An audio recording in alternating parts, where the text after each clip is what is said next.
O despertador tocou às 6h07, como sempre. Lucas desligou o aparelho com um movimento automático, os olhos ainda pesados do sono. O quarto estava envolto na penumbra azulada do amanhecer. Ele se levantou, os pés encontrando o tapete gelado, e caminhou até a janela.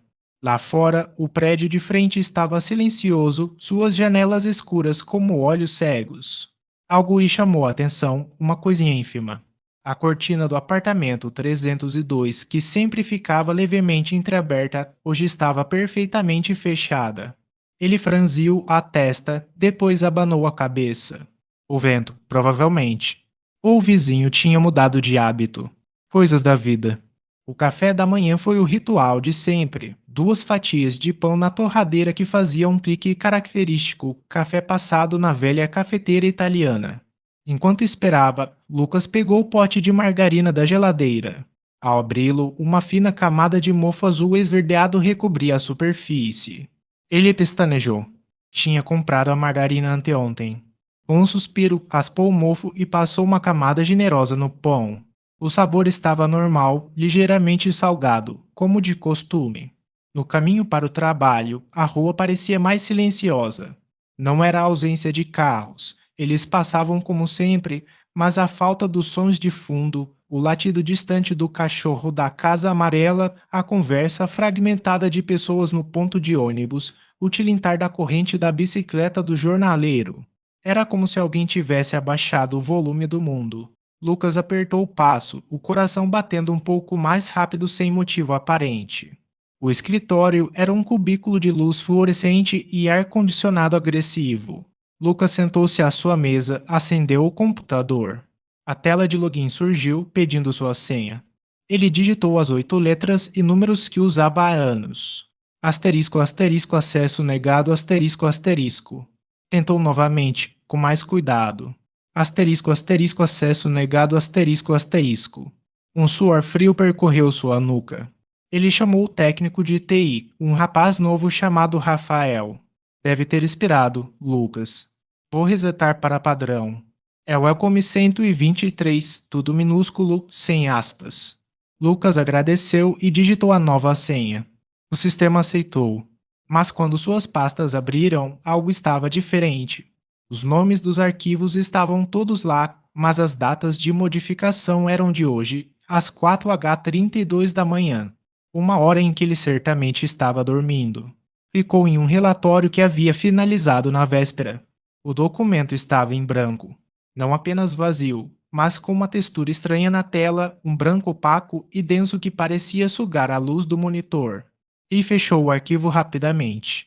Ao longo do dia, os detalhes errados se acumularam como fios soltos em um tecido que começava a se desfazer. A caneca azul marinho em que sempre bebia água tinha uma rachadura fina que ele não lembrava de ter visto. A fotografia de sua mãe, emoldurada na mesa, parecia mostrar ela com um sorriso ligeiramente mais largo, os olhos um pouco mais estreitos. Quando ele olhava fixamente, voltava ao normal. O relógio da parede do corredor, aquele grande relógio analógico com ponteiros pretos, parou exatamente às 11h47. Várias pessoas passaram, ninguém comentou.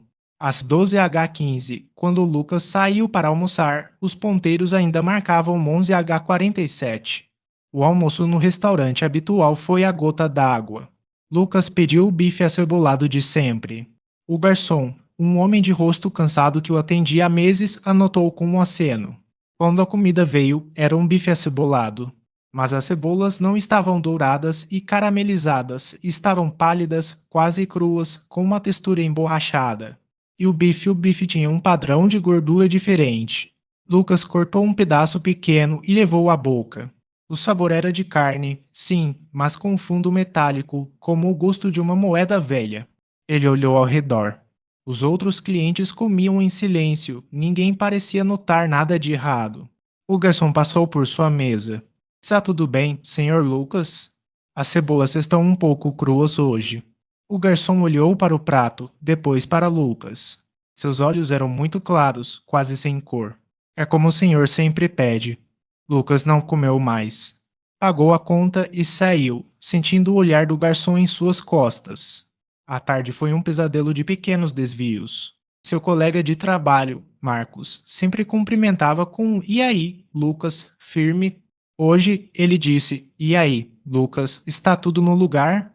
A pergunta soou inocente, mas a entonação era plana, como uma linha reta. Os e-mails que ele enviava voltavam com a mensagem destinatário não encontrado, mesmo para endereços que ele usava diariamente. Quando tentou ligar para a namorada, Clara, a chamada caiu direto para a caixa postal.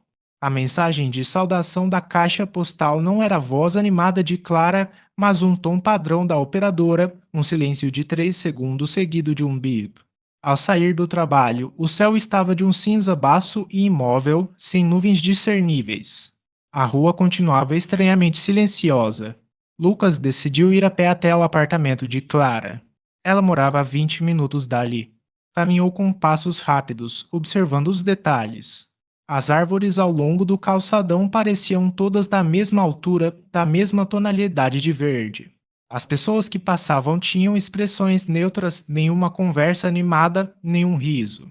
Era como se estivessem todos seguindo um roteiro e ele, Lucas, era o único que havia esquecido suas falas. O prédio de Clara era um bloco de concreto bege. Lucas pressionou o interfone do apartamento 504. Nenhuma resposta. Pressionou novamente. Estático. Ele estava prestes a desistir quando a porta do hall principal emitiu um clique e se abriu levemente. Ele entrou. O elevador estava com a porta aberta, luz interna acesa. Entrou e pressionou o botão do quinto andar. As portas se fecharam em silêncio. O elevador não se moveu. Lucas apertou o botão novamente. Nada. Então, olhou para o painel.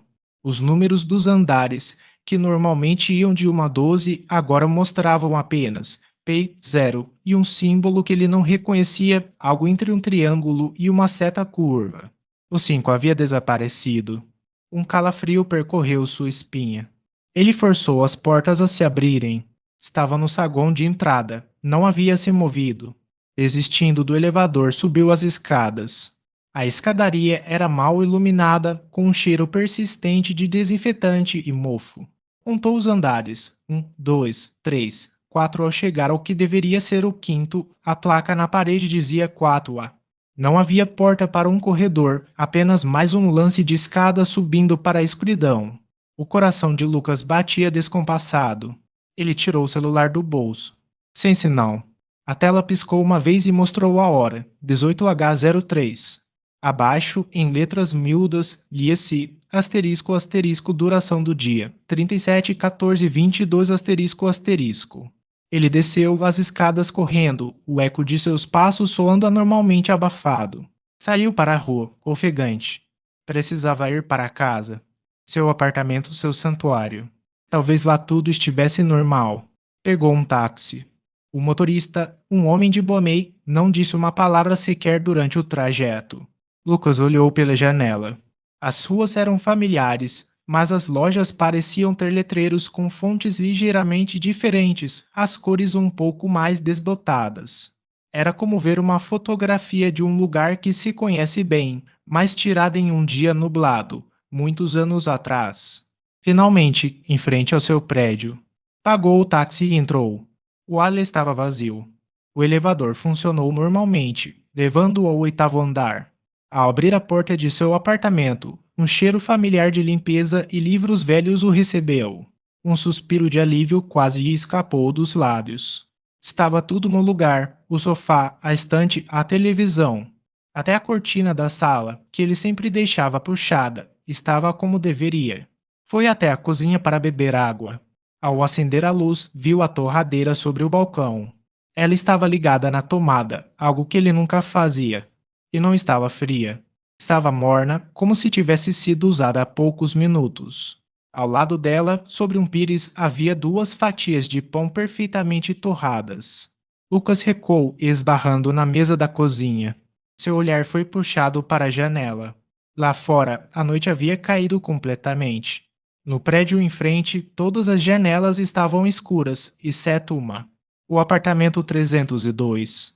A cortina, que de manhã estava perfeitamente fechada, agora estava levemente entreaberta. E atrás do vidro, na penumbra do cômodo, havia uma silhueta. uma figura humana parada de frente para a janela, olhando. Não dava para distinguir traços, apenas uma forma escura contra o fundo mais escuro ainda do apartamento. Mas Lucas sabia, com uma certeza que gelou seu sangue, que a figura não estava olhando para a rua. Estava olhando para ele, para a janela da sua cozinha. Ele correu e puxou a cortina com força, o coração martelando contra as costelas. Esperava ofegante, as mãos trêmulas. Precisava se acalmar. Era só um vizinho. Um vizinho qualquer. Andou até a sala, tentando racionalizar. Sentou-se no sofá, cobriu o rosto com as mãos. O silêncio do apartamento era absoluto. Nem o ronco distante da geladeira, nem o zumbido dos fios elétricos na parede. Um silêncio de vácuo. Foi então que percebeu. O silêncio não era vazio. Era expectante. Lentamente, baixou as mãos. Em frente a ele, na estante de livros, a pequena televisão de tela plana estava apagada, sua superfície um retângulo negro e opaco. Ele não havia ligado desde que chegara, mas no reflexo da tela escura ele podia ver, com clareza cristalina, a porta de entrada do apartamento atrás de si. E viu a maçaneta da porta começar a girar, muito, muito devagar, sem fazer um único ruído. Ele não se virou. Não pôde. Seus músculos estavam congelados, seus olhos presos ao reflexo na tela.